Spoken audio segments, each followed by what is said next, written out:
Luyo sa libuan ka mga PUJ driver nga midagsa atol sa payout sa alang sa fuel subsidy nga gitanyag sa DSWD 11 na himong mahapsay ang mao aktibidad pinaagi lamang sa mga organisado nga sistema nga gipatuman.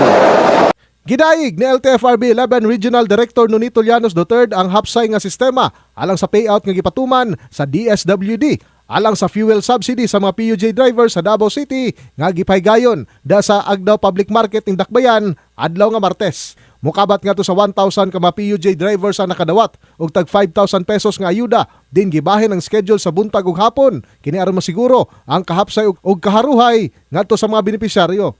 So, to make sure na hindi crowded yung lugar natin, so the DSWD designed a system which is very humanitarian para Aduna say gimuntar nga help desk alang sa mga concern, ingon man ang presensya sa Civil Security Unit ug emergency responder sa venue aron masiguro ang seguridad sa tanan. Kani tabang sa kuha kay nanapig ko sakit maintenance. Kuan yatag nila subsidy sa kuan sa MOA.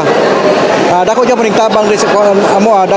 Gilauman nga makadawat og text notification ang dugang nga mga driver alang silang payout schedule karong Abril 29 ug 30 2026 tapos sa Mayo 5 hangtod 7 2026. Din sa kinatibukan, kapin 6,000 ka mga PUJ driver sa Dakbayan ang target nga makadawat sa mga fuel subsidy gikan sa gobyerno.